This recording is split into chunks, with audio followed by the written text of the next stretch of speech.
আসসালামু আলাইকুম। কেমন আছেন আপনারা সকলে? আমি আল্লাহর অশেষ রহমতে অনেক ভালো আছি। আমার নাম নাজমুন নাহার। আবারও এসে গেলাম আপনাদের মাঝে একটি ভিডিও নিয়ে। মিষ্টি কুমড়া খেতে মিষ্টি কুমড়া হয়েছে, আমার নিজের হাতে লাগানো মিষ্টি কুমড়ো। এখান থেকে আমি মিষ্টি কুমড়ো ছিঁড়ছি রান্না করার জন্য।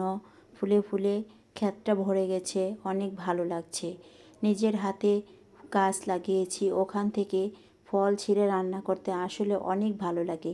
এই যে একটা সফলতা, এটা কিন্তু এমনি এমনি আসেনি। এই গাছটার পিছনে আমার অনেক কষ্ট করতে হয়েছে। গাছটা ছোটোবেলায় লাগিয়েছিলাম, বীজ রোপণ করেছি, তারপরে গাছ হয়েছিল। তারপরে এই গাছটাকে অনেক কষ্ট করে বড় করেছি, সার দিয়েছি, পানি দিয়েছি, অনেক জাল দিয়ে বেড়া দিয়েছি যেন গরু ছাগল না খেতে পারে। গাছটাকে অনেক পরিশ্রম করে বড় করেছি। শুধু গাছ নয়, যে কোনো একটা কাজের পিছনে অনেক কষ্ট করতে হয়, পরিশ্রম দিতে হয় এবং ধৈর্য দিতে হয়।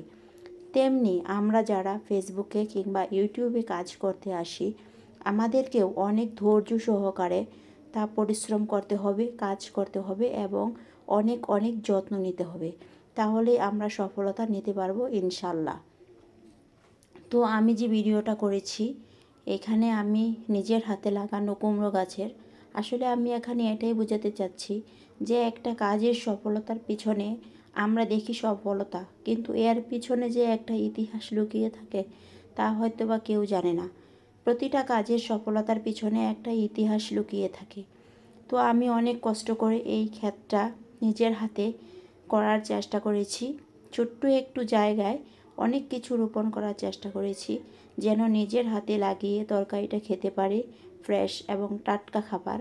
তো আমার কাছে ভালো লাগে, সত্যি কথা বলতে আমি গাছ লাগাতে পছন্দ করি। তো তাই বাসার সামনে একটু জায়গা ছিল, ওখানেই কিছু সবজি করার চেষ্টা করেছি। আমার ভালো লাগে তাই ছোট জায়গাতেও সিম, কুমড়ো, বেগুন, মূলা শাক এগুলো সব করেছি।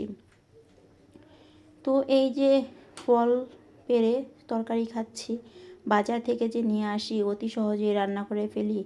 তো আমি আজকে নিজের হাতে লাগিয়ে এখন বুঝতে পারছি আসলে কৃষকরা কতটুকু পরিশ্রম করে সবজিটা তারপর বাজারে নিয়ে আসতে হয়। তো আমি একটু জায়গায় গাছ লাগিয়ে আমি বুঝতে পেরেছি আসলে অনেক শ্রম, অনেক পরিশ্রম করতে হয় যে কোনো কাজের পেছনে।